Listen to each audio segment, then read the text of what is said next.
Welcome, brave souls, to the chilling depths of horror in detail. Today we are going to share Skinwalker horror stories. First story, Camping Alone, Skinwalker's story. As the last flames licked across the fire and faded, leaving a warm glow from the embers below, I drank the last warm swigs of tea from my canteen and thought about heading to sleep. The stack of firewood by my camp would remain unburned until the morning. My camp was a tarp tied up with paracord to the surrounding trees. It was basic but lightweight and easy to carry on hikes. I had built a wall from fallen deadwood held between wooden stakes around the camp to deter any predators. I fumbled for the zip on my sleeping bag in the low light and eventually found it and unzipped it. I took off my boots and prepared to get in, very tired from the day of walking and wood cutting to make my camp. As I climbed in and closed my eyes, I heard a sudden noise from the treetops. It sounded as though every bird in the woods was flying away. A great flapping of wings and the odd squawk of warning prompted me to open my eyes. The embers from the fire were dull now, meaning that I couldn't see any of my surroundings. I have spent a lot of time in the woods and know that it would take a large predator to spook roosting birds enough to fly away en masse. I lay still and tried to listen, but I could hear nothing but the fading flaps of the birds' wings. They weren't nesting again, they were leaving the area. I heard the last of these noises and then nothing. The woods were silent, eerily silent. I don't know if you have ever spent a night in the woods, but for the first few times it is quite scary due to the various unexplained noises. Nocturnal animals prowling about, owls and rodents all make up the nighttime ambience of the woods. Over time, though, these sounds become comforting. There was nothing, no noise whatsoever. I sat up still, unable to see anything. I quietly reached over for a log to place on the embers. They were still hot enough and the log dry enough that they would catch. As my hand found a log and I began to lift it, I heard a branch snap nearby. I had made my camp in a clearing so as not to fall victim to loose tree branches falling in the wind, but all around me was dense, unkept forest. The only path the route that I had cut out to reach the clearing. The noise came from the path. I sat frozen, log in my hand, straining to listen. There came another crack of a branch. This did not sound like sticks breaking, but a large crack like a branch being trodden on. This has to be a large animal to make such a noise.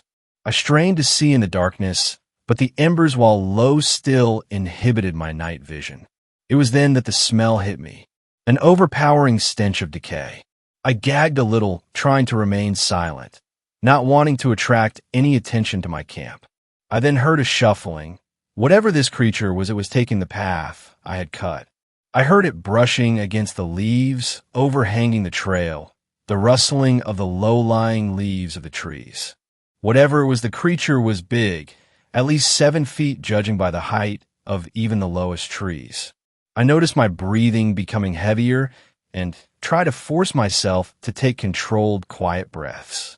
The smell of death in each breath was so thick I could taste it. That's when I saw the shadow, the unmistakable shape of a deer. I breathed a sigh of relief, feeling silly to have been so frightened by such a common woodland creature that I have encountered so many times before. It stopped moving and the silence returned. So silent it was almost deafening. It was then I noticed that I could only make out 2 legs, hind legs, but the shadow continued upwards.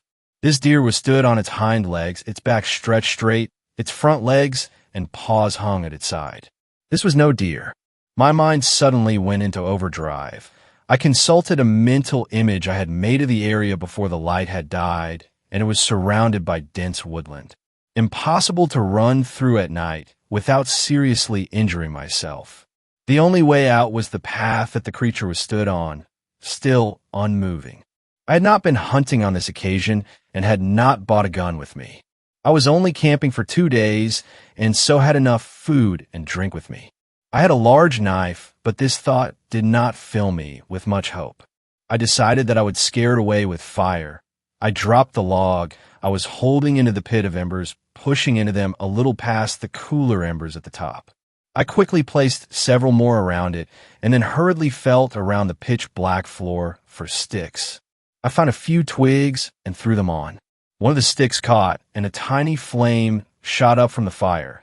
While small, it illuminated the clearing enough for me to see the creature standing in my end of the path.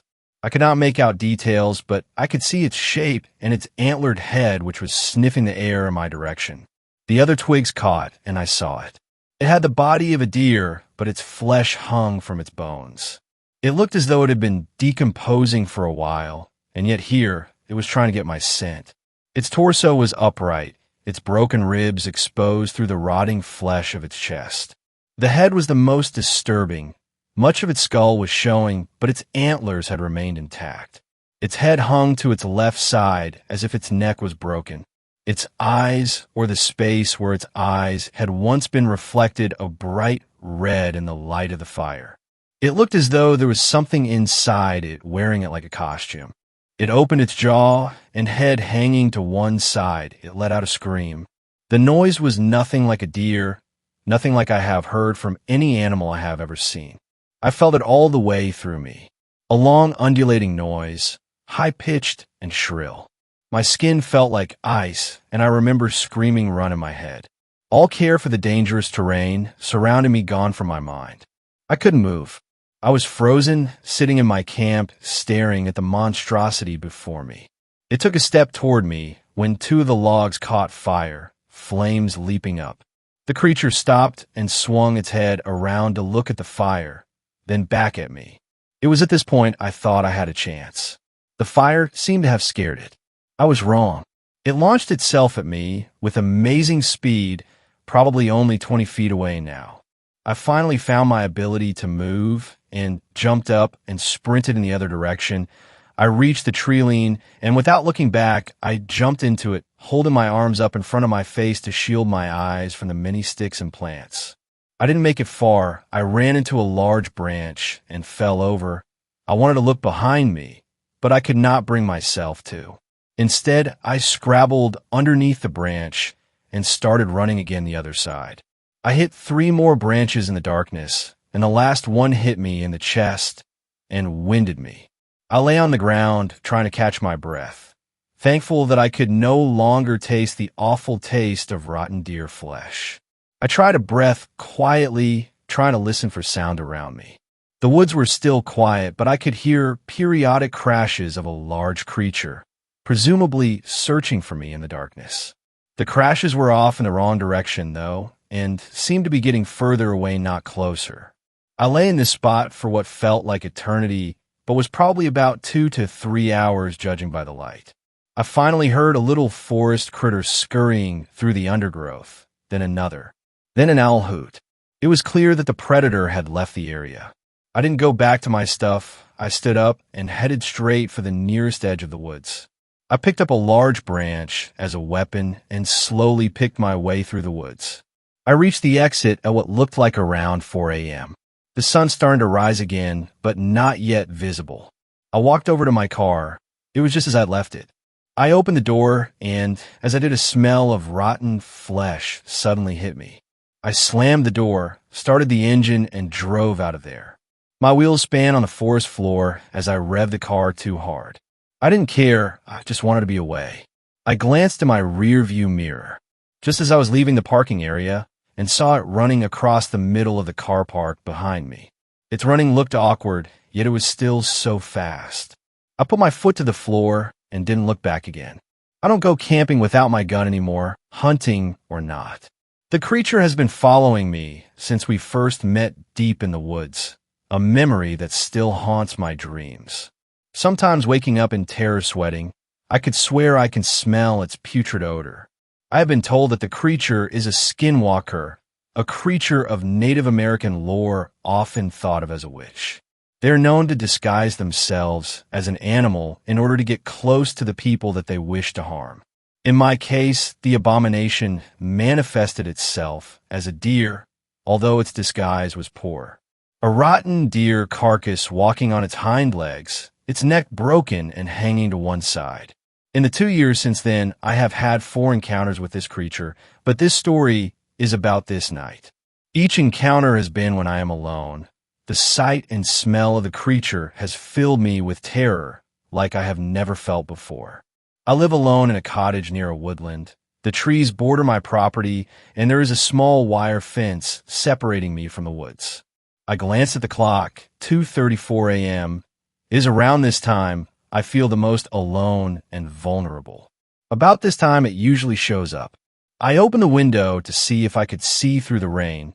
The sound of the downpour filled my living room. Outside it seemed quiet, the noise of the rain hitting the trees the only sound.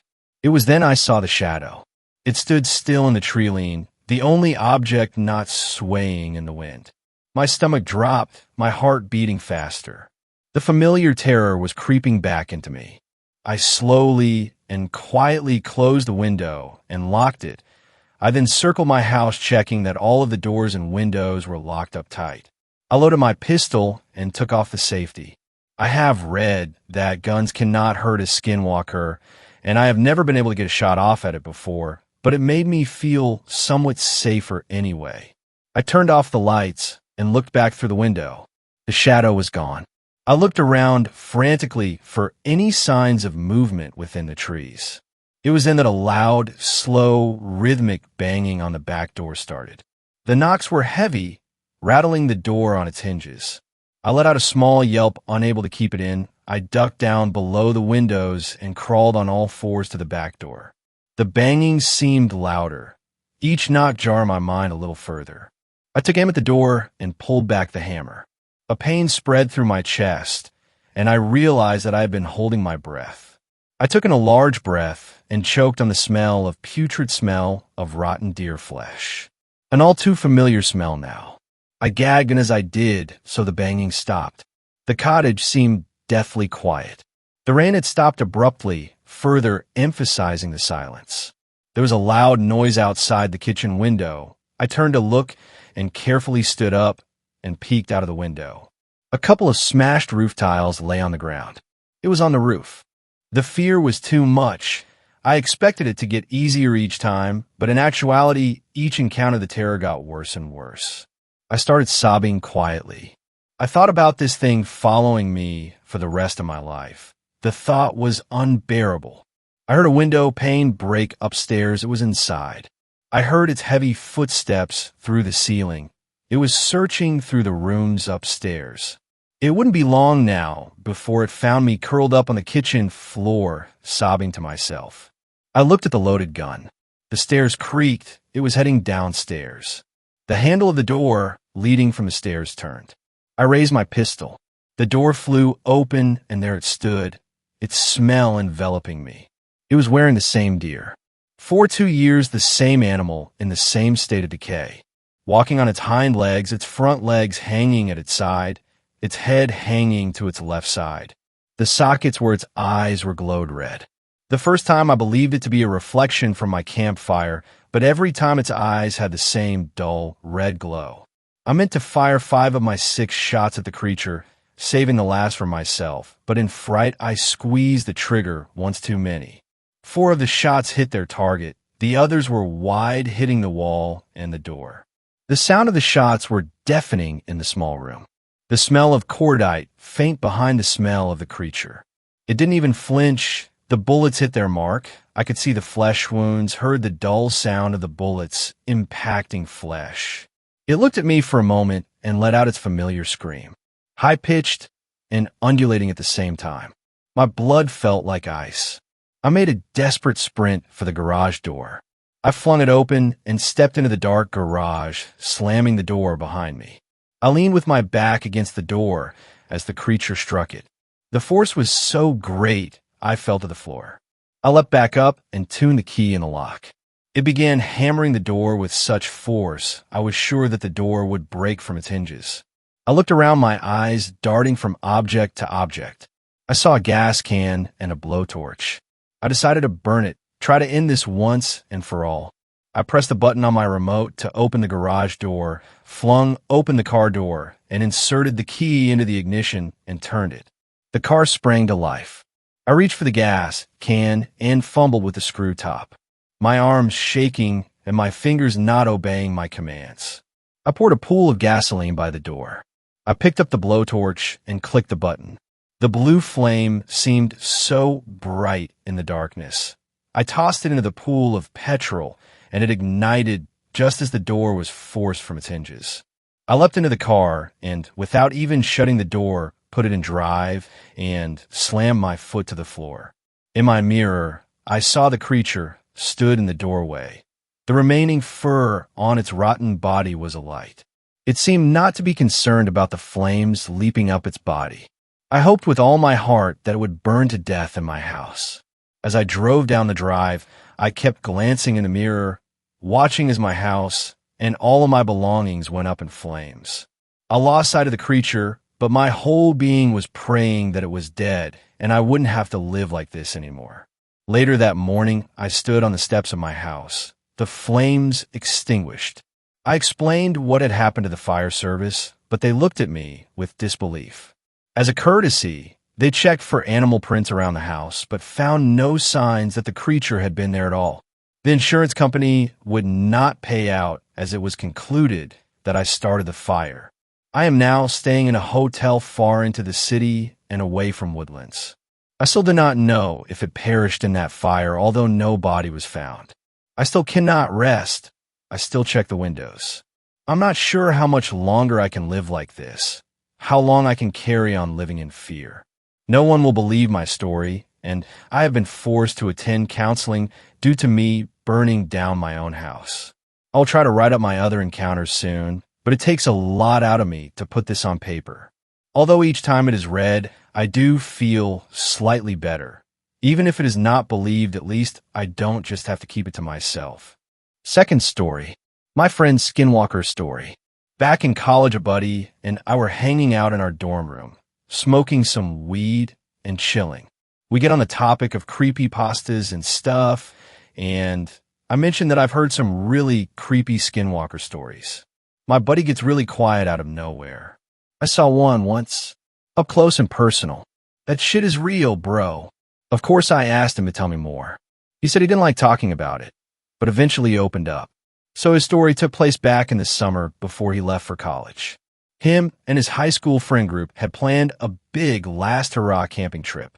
He was from Scottsdale, Arizona, and I think he said they only drove a good hour and a half outside the city to one of their friends' parents' ranching properties. There's about 8 people in their group, and everyone shows up around the same time in 3 separate cars. Around when they show up, it's already starting to get dark, so they set up their tents and a campfire and start drinking and smoking. This one dude in their group, let's call him Tim, is being a little more quiet than usual. My buddy asks him what's wrong, and he says something like, "I don't feel good, just a little under the weather today." Regardless, they start making brats and are all having a good time. Then out of nowhere, everyone notices Tim is gone, just totally vanished. Nobody even saw him leave, even though everyone was relatively close to the fire. The group starts calling his name, thinking he's pranking everyone. Then they start to get worried once Tim has been gone for over an hour. So my friend and a couple others go out into the hills to search for him. They walk around for a good 15 minutes, calling his name before they finally get a response. It's not Tim. Instead, they hear the familiar howl of a coyote, and it's answered by a couple other coyotes. My buddy says he was a little worried at this point that Tim might have gotten dragged off by the wild animals. Everyone in their group was paranoid because there's no way Tim could have gone missing without anyone noticing. Just no way. They hear another howl, suddenly. It's longer than the others, and different in that it sounds off, like if someone had a recording of a coyote howling and decided to play it. My friend's blood ran cold when the howl ended in a sort of hacking laughter. And unlike the howl, the laughter sounded close, like 20 feet away close. The group starts frantically looking around, convinced Tim is out there with them. He isn't. They don't see anyone. They return to the fire a little shaken up. Everyone is really starting to get worried at this point. The group starts considering calling the police when suddenly a truck pulls up to the campsite. It's Tim's truck. Tim steps out of it and is wondering why everyone has been freaking out. Tim says he's sorry. He got off work 2 hours late and hurried out to the ranch as fast as he could. This is when the group realizes that Tim didn't carpool there with anyone. As if on cue, they hear another long, drawn-out howl, just like the other one. At that point, the group noped out of there. They ended up paying to camp in a designated campground, and the night went on as normal. But my friend still says he thinks about when he asked him if he was all right. He claims that at the time, he could definitely tell something was off about Tim, but didn't think anything of it. But now he's 100% convinced that Tim was some sort of Skinwalker entity impersonating his friend for shits and giggles. How the creature knew what Tim looked and sounded like. Well, he has no explanation for that. Maybe he just got inside their heads. Third story, my Skinwalker experience. My day started off pretty normal. At 6:30, my alarm woke me up, and I proceeded with my normal routine, such as I showered, brushed my teeth, and threw my hiking gear on. I'm a pretty avid hiker, wouldn't say very experienced, but I know what I'm doing, so I go every weekend when I can. Around 7:30, that was when I was ready to drive to my chosen hiking route, Basalt Mountain, Colorado. This was about a 3-hour drive from where I live, so I was pretty exhausted by the time I got there after being up so early. The hike started off great. The sun was beaming down on me, and I could hear all the birds singing and all the critters running around in the forests. Along my route that I chose, there was gorgeous views and amazing scenery, so I stopped whenever I could have taken the views and just live in the moment. A few times I stopped to make myself a coffee and to take some stunning photos for my friends back home in the UK. However, by the time I got to the top, I realized it was getting dark. This is when I noticed I was walking back in the dark. This is where it started to get creepy. On my way back down, I had a sharp feeling on the back of my head, like someone was watching me. I chose to ignore it and carried on walking. The thing is, though, the more I walked and the darker it got, the feeling kept getting more intense. In an act to distract myself, I whistled the tune to my favorite song. This is when I could hear someone walk behind me in the distance, but not too far to not hear them. Too far to see them, though. I kept glancing behind me and kept seeing nothing, looked to my left and right, and still nothing. As I kept on walking, I could still hear it following me, and that sharp feeling of being watched was getting unbearable.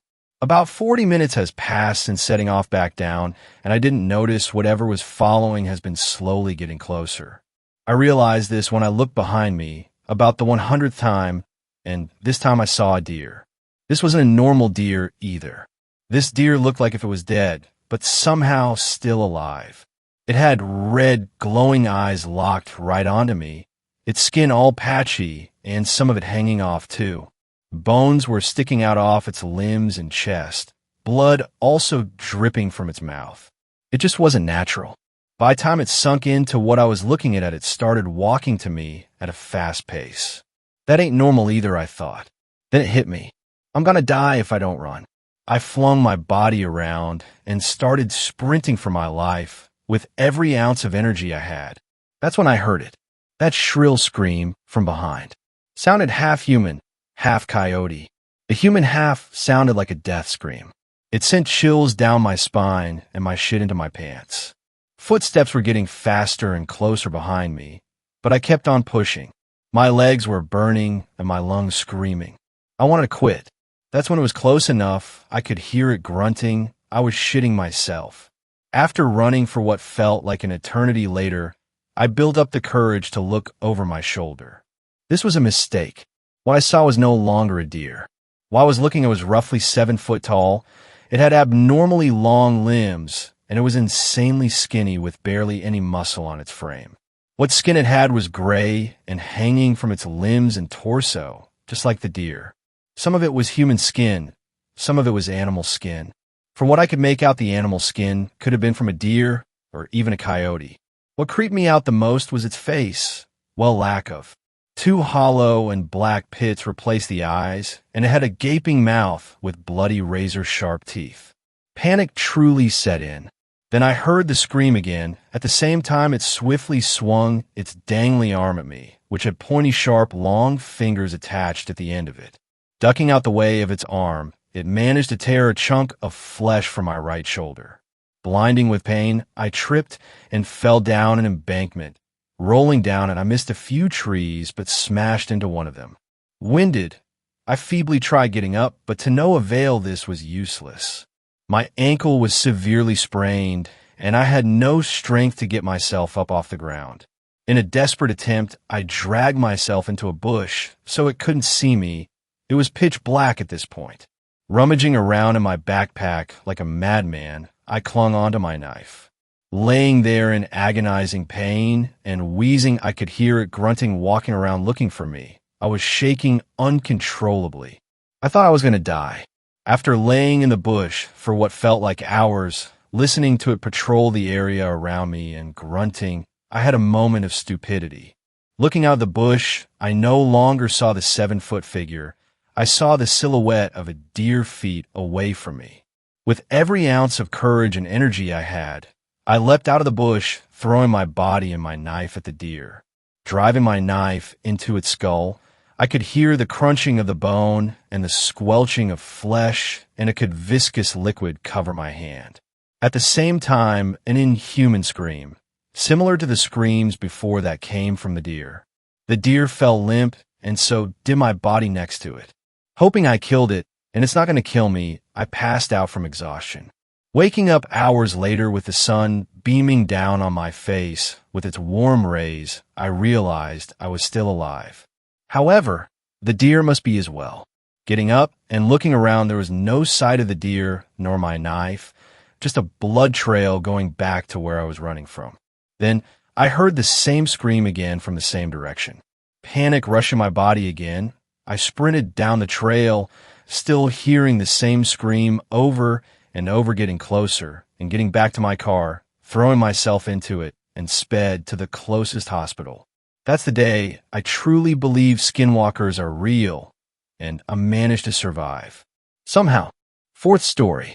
I think my friend is a skinwalker. I've been lurking around on the forums for a while now, and I was about to give up until I found this thread. I've read some similar experiences to my own, so I figured you all would be able to bring more clarity to all of this. This all happened back during this past summer in the state of Kentucky. To protect his identity, and out of respect for his family, I will refer to my friend as James. I was spending time together with James, celebrating his completion of finals and my recent promotion, drinking to our heart's content, and we had the thirst of a Norse warrior at a midsummer festival. Starting with a nice bottle of Japanese whiskey that lasted all but 30 minutes, we moved on to something a little classier, Jim Beam. We sipped until day became night, and everything got fuzzy around the edges. James took a long pull off the bottle before he turned to me and asked if I want to go for a night walk to our favorite stargazing spot. I obliged by taking the final swig. This was just one of the things James and I would do every weekend, and surprisingly our parents were okay with it. Ever since we had science class together as kids, we loved stars and outer space, and the clearing was like our own private research facility. We had a large amount of forested area near where we lived, and the clearing was just 1.5 miles into the woods. I would pack my budget telescope, and we would get nice views of the moon in its differing phases, as well as nearby planets and visible galaxies. After high school, James had saved up a couple $1,000s to spend on one of those fancy scopes that could be remote controlled and could take HD videos. We would often talk about black holes, the inevitable heat death of the universe, or if there were other Earth-like planets out there with life like ours. We could even recite all the differing spectral types of stars from memory. It was the foundation of our friendship, though James was much more serious and even talked about going to college for a degree in astronomy once he had finished his general education courses at the local community college. He was the only kid from class that said he wanted to be an astronaut and was serious about it. I was content looking at the stars through my telescope from my backyard, beer in hand, and not being in debt. It was a bad idea, but we did not care, and off into the night we went. Along the way, there was this drainage ditch we would pass by. Alluring today, as it was back then, for no good reason other than it was creepy. Being as inebriated as we were, we took the bait and headed down. Being extra careful to scale down the steep incline of the ditch walls, we made it inside. It was your standard drainage ditch, a large concrete canal stretching out about 10 miles in both directions, dividing the forested land in two. There was an overpass that ran across a small portion of the ditch like a bridge, connecting the two pieces of land so that people could walk across. Along the graffiti-riddled walls of the canals were drainage holes to help disperse the water should the levels rise high enough. One of these was a drainage tube about 2 m wide and 50 m long, what we dubbed the butthole. The other end of the butthole led into the forest on the other side. As kids, we would crawl through it and act like it was a portal to another dimension or it would take us back in time. James could not resist. "Dude, look, the butthole. I'm going in, man," he exclaimed. "I can't believe you actually said that out loud. Be careful, you're going to scrape your knees or bonk your head," I warned. Once he got further in, he stopped moving. "Any xenomorphs in there?" I asked. "Nah, you hear this frogman?" Indeed, I could hear the thing from where I was standing. As I approached, I noticed the croaks sounded guttural, throaty, and wet. If you've ever seen The Grudge, it sounded like the noise the girl makes, but not as drawn out. At that moment, I just chalked it up to my imagination, alcohol intoxication, or a big frog, though my anxiety was already setting in. But what was strange was that there was a little water still running through the ditch from last week's rain, and typically where there's water, there are frogs, though the croaks were coming from one source. Come to think of it, I do not recall any other noises, no bugs, no animals, no typical forest sounds. Dead silence, except for the frog. "What's wrong with Kermit?" he said. "I don't know, man, just come out. I'm starting to lose my buzz." With that, he scooted out backwards. Still a bit tipsy, he fell on his way out, then stood up to face me. "I just got pooped out." We climbed out of the drainage ditch and continued along the dirt path. I could still hear the croaking, but it was faint. The sounds of insects and small critters rustling in the foliage eventually returned and filled the unnerving silence, the croaking becoming a distant memory, and I settled down a bit. It was a clear night. The moon was clearly visible, and stars dotted the sky, like tinsel strewn about a black canvas. The trees reaching tall, towering above us, and a nice cool breeze blowing the refreshing smell of pine to our nostrils. It was a few minutes before we arrived at the clearing that James broke the silence. "Hey man, what's up? Look, I'm not sure how to even say this, but there's something I've been meaning to tell you for a while now. It's been weighing heavy on my heart, and I just need to get it off my chest. Of course, you know it's just you and I out here. I'm here for you, man. You can tell me anything." "Thanks," he sighed. "It's just, lately I've been thinking I might, whoa, dude, do you see that?" Wide-eyed, he pointed his finger ahead. I followed and saw what he was seeing. A young buck, 10-pointer, still with velvet around the antlers. "Wow, he's beautiful," I said. We had a staring contest for about 5 minutes. Everything seemed normal about the deer, but most of its body was cloaked by the shadows casted by the trees overhead. What I could see was its head and a portion of its neck. It could have been the glare from the moon overhead, but the eyes looked glossed over like thick cataracts or like it had been dead for a while. It was also trembling, which could have been because of us. The tips of the antlers I can remember clearly too, the way the moonlight gleamed off them, like the surface was glossy. I tried to take a step closer, and then suddenly the buck sprinted off into the woods. It looked like right before the buck ran off, the antlers twitched like fingers clenching to form a fist, but I brushed that off too, tried to stave my anxiety once more, and we started walking again. I really should have turned back at this point. After an additional 3 minutes, we had arrived at the clearing. James and I began walking to the middle. There we lied down on our backs, staring up at the sky. We were far enough from the city where light pollution wasn't visible. We could see a portion of the Milky Way galaxy, and the moon was in its waning gibbous phase. This almost would have been a perfect night for the telescope. In hindsight, I am glad we didn't bring it, because it was heavy and might have weighed me down. "Okay," I said, "you didn't finish what you were going to say back there. What's going on with you?" "Oh yeah, right, well I'm thinking about moving to—" Before he could even finish, he was interrupted by a scream. It sounded like a young girl, if I had to guess around the age of 10. "Help! Help me! Who's there?" "Yeah." I could not move my body. I couldn't even speak. I felt bad that I wasn't jumping into action, but for reasons I couldn't understand at the time, I was paralyzed. A primal fear had awoken in me, and I could only manage to turn my head slowly towards James. Our gaze locked. It felt like hours had passed. I broke out in a cold sweat and had trouble swallowing. My words kept catching in my throat, but eventually I managed to form words and spoke to James in a low whisper. "What should we do? Call the police. They'd never get here in time. And how do we explain where we are?" "Yes, officer. We're in some woods. There's dirt and rocks." "She sounds hurt. We might need to help her ourselves," he reasoned.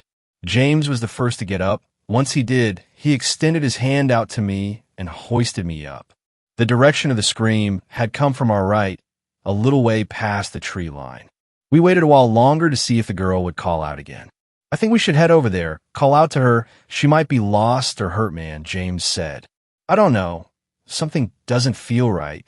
Don't you feel weird about this?" I questioned. "It's probably the booze, man. Regardless of how this feels, we need to go over there." We took a few careful steps towards the tree line. Before we got within 3 feet of the first tree, we heard a noise that has scarred me indefinitely for the rest of my life. For context, when I was younger, me and my friends would love to jump off the swing set at its peak because it gave us the sensation of flying. One time I managed to get some good height before I let go, but I botched the landing and all my weight landed on my right shoulder. It had become dislocated and I had to go to the hospital to have and popped back into its place. I'm not sure if you all ever had something like that happen to you, but the noise from the shoulder bone being reinserted back into the socket is disgusting. You'd never forget it. This noise was similar, but incredibly loud and wet. I could hear the bones shifting and adjusting even from this distance, muscles, tissues, and sinew being torn with the sound of wet fabric ripping. Then a rustling of leaves and brush, followed by silence. Once again frozen by fear, we could only wait for what would happen next. A voice called out to us, voices to be precise. The girl's voice, but 2 other voices spoke with it at the same time and with the same cadence. One being a significantly lower pitch, the other sounded like my own. "Stop! That hurts! Wow, he's beautiful!" Hearing my own words and voice was enough. I pissed out the liquor all over myself in that moment. I don't know much about trauma and how the human brain reacts, but what happened next comes back to me only in fragments. Thinking about it too hard always results in a panic attack. I remember multiple gaunt limbs, a misshapen head with horns, matted and patchy blonde hair, tall and lanky body with saga leathery skin, pustules all over. I remember it running towards us on all 4s, body turned sideways. Then came the gunshots running through the woods. I remember hearing a deer bleat mixed with the sound of a death rattle of a dying old man. And the rest is a blur, but I remember waking up in my own bed. I haven't seen James since that night. Anytime I would reach out to him, there's no reply, and his phone goes straight to voicemail. I want to know if that was real or if we were just drunk and imagining things. I'm thankful he was carrying his firearm that night because I'm not sure if we would have made it back, but I don't understand why he won't talk to me. I just feel crazy. What was that thing? Has anyone else encountered something similar in the area? I've heard of things called skinwalkers from the forums on here. Could that be what that was? It was capable of mimicry, albeit not particularly good. I received a text message from James today, and it was one of the reasons I decided to share. It simply read, "You left me. 5th story. Skinwalker encounter at my grandparents' cabin. My grandparents own a cabin in a small town in Pennsylvania, south of Scranton. My family typically visits every summer for a few weeks, a tradition we've followed since I was a child. A few years ago, however, we decided to go in the winter because my family wanted to ski. Strange occurrences started almost as soon as we arrived. The house, built in the 1920s, is made of old brick and wood, with large, almost church-like doors and a distinctly medieval style that adds to its eerie atmosphere. On our first night, nothing seemed overtly strange at first, though I've always had a sense that something was watching me whenever I stayed there. Around 3:10 a.m., I woke up to use the bathroom. Unusual for me, since I typically sleep through the night without interruption. There were 8 of us in the house: my parents, grandparents, aunt, uncle, and 2 male cousins. I headed to one of the 3 main bathrooms, 4 in total if you include the master, and was surprised to hear someone inside. I'm one of the few people who normally uses that particular bathroom alone, so I decided to wait rather than disturb them, especially since one of my cousins gets upset if you knock while he's in there. The movements I heard were disturbing. It sounded like someone was dragging their feet, which made me worry that my cousin might be sick. I called out, "Drew, are you okay? It's been a while, and I want to go back to bed." Moments later, Drew emerged from his bedroom instead, irritated by the noise I was making. He said he was trying to sleep and slammed his door shut. Before I could react, he was gone, and it suddenly registered that the bathroom door hadn't even been locked. At that point, the sounds had stopped, and it didn't seem like anyone was in there anymore. I'm not prone to sleepwalking or other sleep disorders, so I try to reassure myself it was just my imagination. Even so, I cautiously opened the bathroom door. Nothing looked amiss, until I noticed that the window was open. We were on the 2nd floor, making it highly unlikely anyone could have climbed up there, which made the situation even more unsettling. The next day passed without incident, which made the previous night's events feel like a product of my imagination. But that evening, I had to let out my dog, an elderly animal who rarely barks or moves quickly. To my surprise, she bolted toward the edge of the woods and disappeared among the trees. I followed her barking, but was too frightened to go beyond the tree line. When she finally returned, she seemed wrong. Her back legs moved as though she were a person pretending to be a dog, and her eyes looked unnervingly human instead of their usual dark, almond shape. Terrified, I ran back inside without her. However, once I was indoors, I found her already there, panting by the door, which meant she must have slipped in while I was searching for her in the woods. By this point, I was thoroughly alarmed about what might be lurking outside. I had never heard of skinwalkers or anything similar, so I had no frame of reference for what was happening. The final night brought the most unsettling event. We had gone skiing during the day and turned in early, around 9 or 10 p.m. Though I'm usually a night owl, I woke around midnight to hear my cousin Drew yelling outside. In a fog, I rushed to open the door, without realizing it was still locked from the inside. Stepping outside, I could hear Drew's voice echoing from multiple directions at once. I spotted him near the cars, shouting. When I called to him, he looked at me with wide eyes, then darted into the woods, beckoning me to follow. It felt like a terrible idea, so I woke his parents instead. It turned out Drew was asleep in his room the entire time. Years later, I learned about skinwalkers from a Native American friend I met in college. I still don't know what was out there during that winter weekend, and I haven't returned to the cabin since.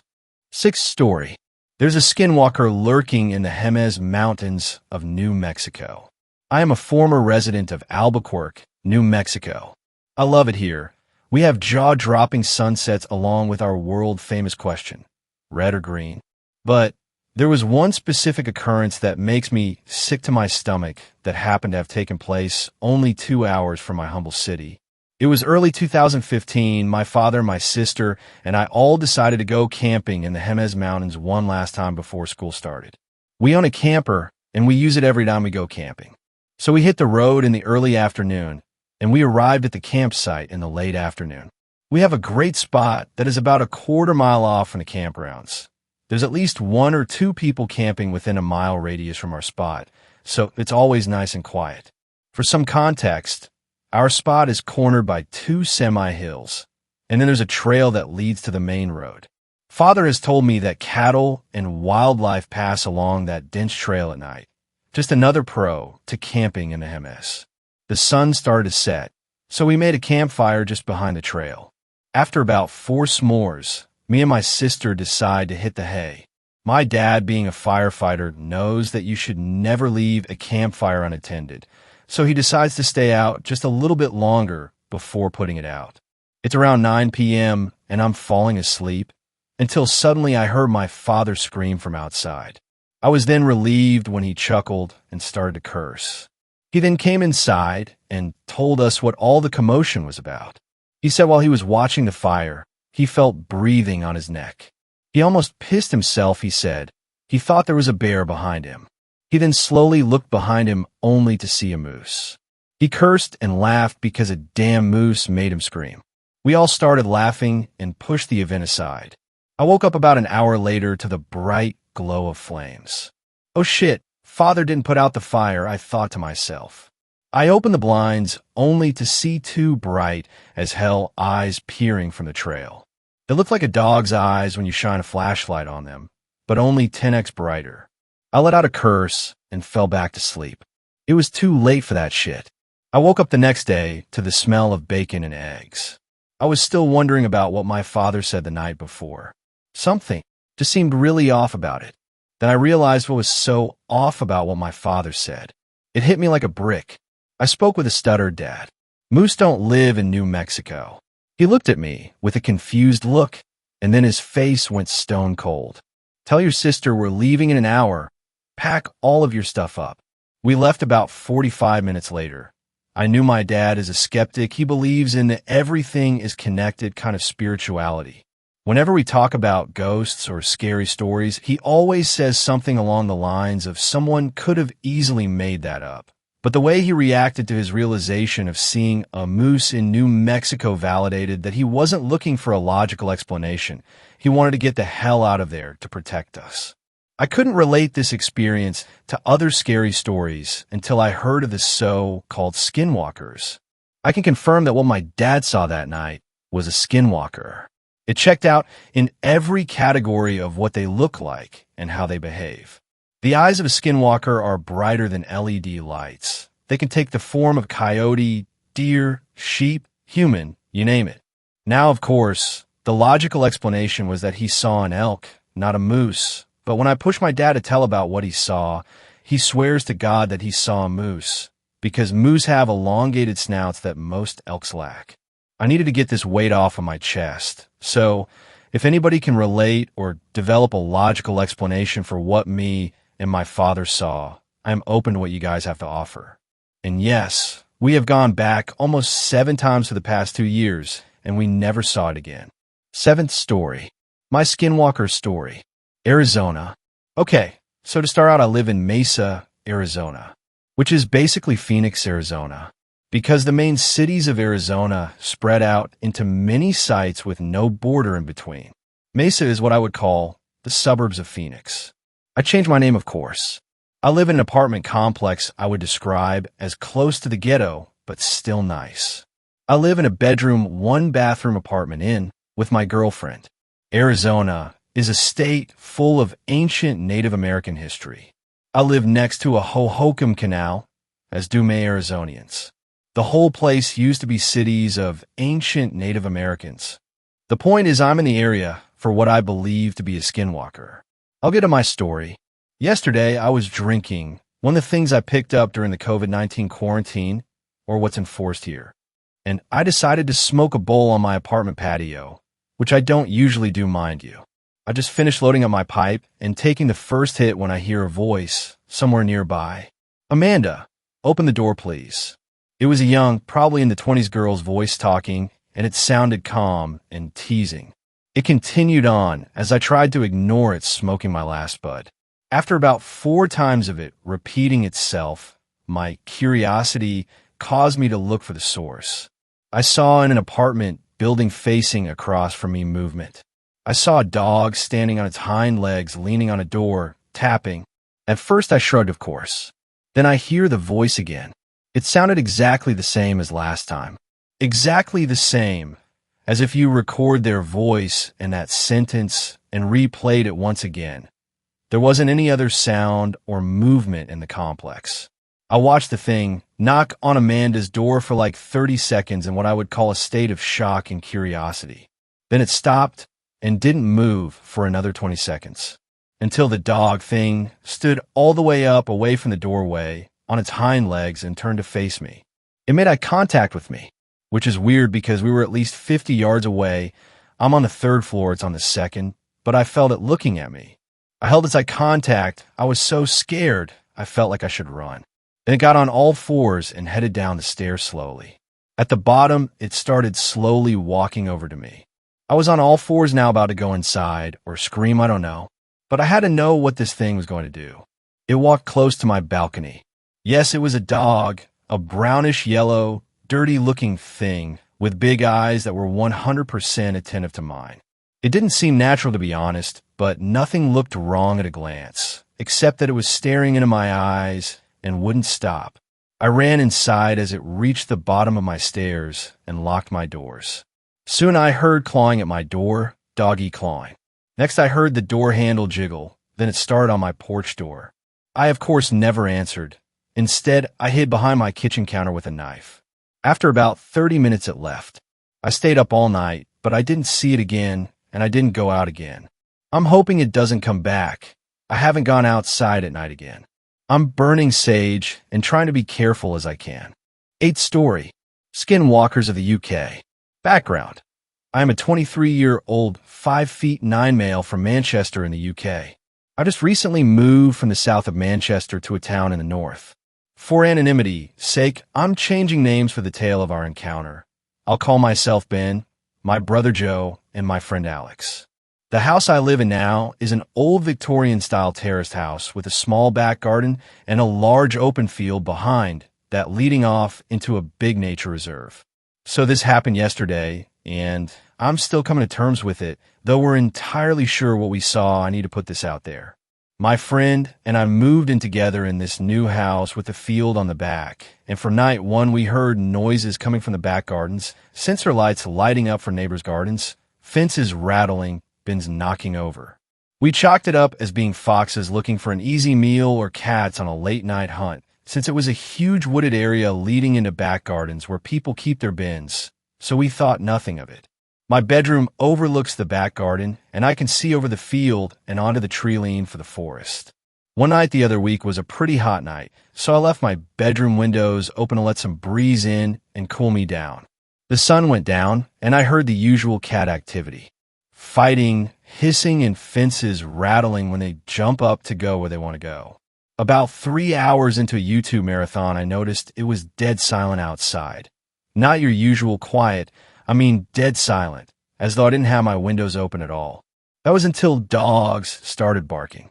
The creeped out feeling caused by the lack of noise went away, and I went back to YouTube. Another 30 minutes passed when the barking was joined by more dogs in that time, and honestly it was starting to piss me off, so I went to the window to shut it as to block out the noise. What I saw still scares as I'm writing this, because now I know what it was. At the edge of the field, far and off to the left of the tree line, looked to be a silhouette of a dog. What caught my eye is how big it was.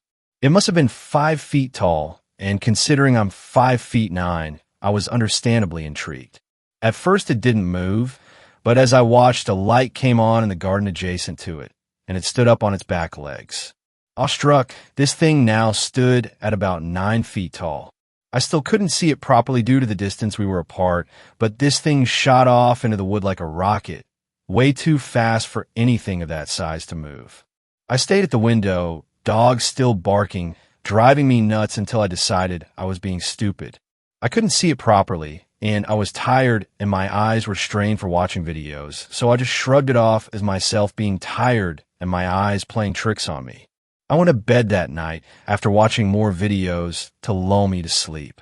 Now, it wouldn't be a scary encounter if it ended there, and unfortunately for us, it didn't.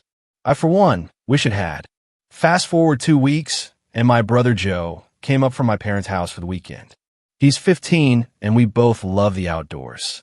Camping, survival craft, made-up apocalypse stories and scenarios are our forte. We spent the night inside as it was raining, and it got too dark and late to venture out at that time.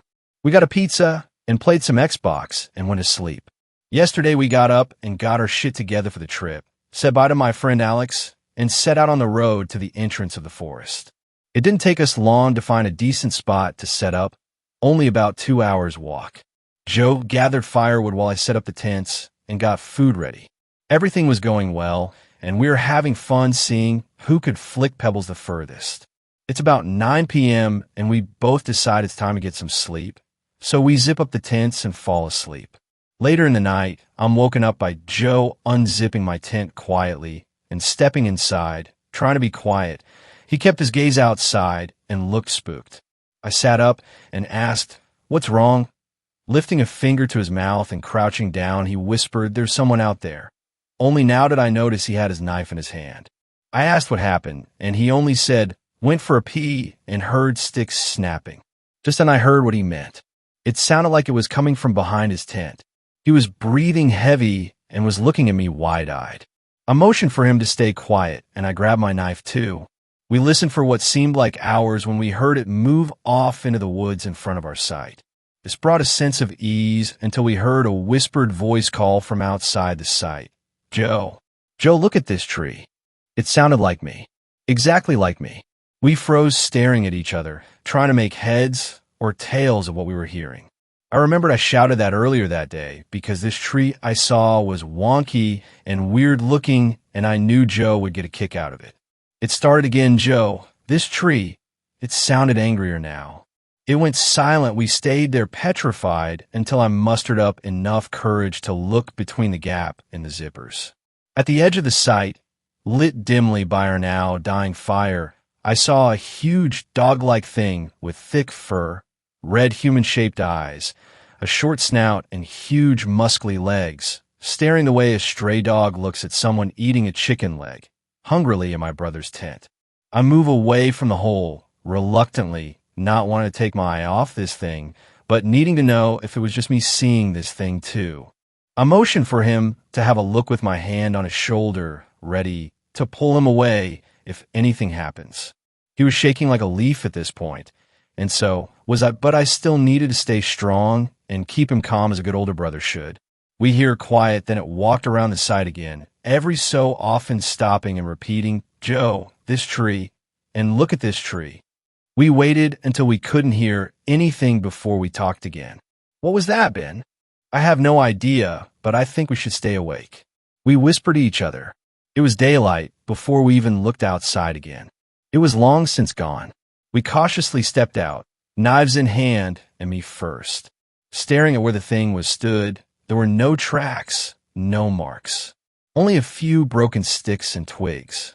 We packed our bags one at a time, one on the lookout, and one packing and switching after he was finished packing. We got back to the trail and speed walked out of there, passing bikers and dog walkers. We didn't say a word until we got home and broke down in the living room telling Alex what had happened. She just sat there, coffee in hand, jaw swung low and gawpingly staring at us, spilling details of our run-in with this thing.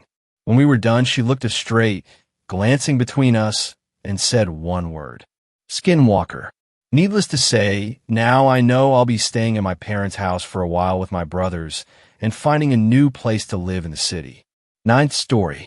So you guys like Skinwalker stories? I have a quick one for you. I posted one another thread, but it was so long, I didn't want to hijack the comment section of a good story. I'm dying, Navajo, and boy have I heard a lot of stories growing up on the reservation. While I've never seen anything myself, which I'm grateful for, I have benefited by being around the people who have. There's a different kind of evil that exists in the quiet high deserts and deep sandstone canyons of Utah, Arizona, New Mexico, even Colorado in the Southern Ute area.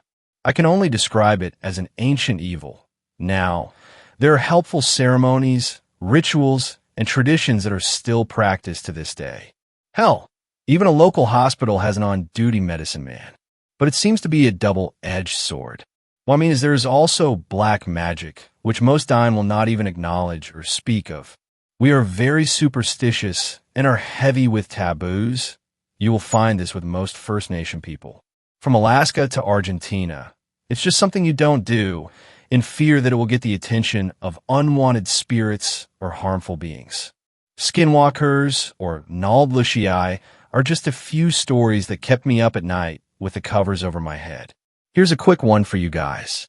A Navajo tribal police officer was driving west on what used to be officially named Highway 666. It was lighty snowing, maybe a quarter-inch, which is a lot of snow for home, and he sees an old woman walking on the side of the road. How she got there or where she was going was not apparent because she was so far out in the middle of nowhere. He didn't see her right way, but as he passes, he noticed that she is dressed in traditional clothing, a shawl, dress, moccasins, and her hair in the traditional bun. Not too odd. Many elders still choose to dress traditionally.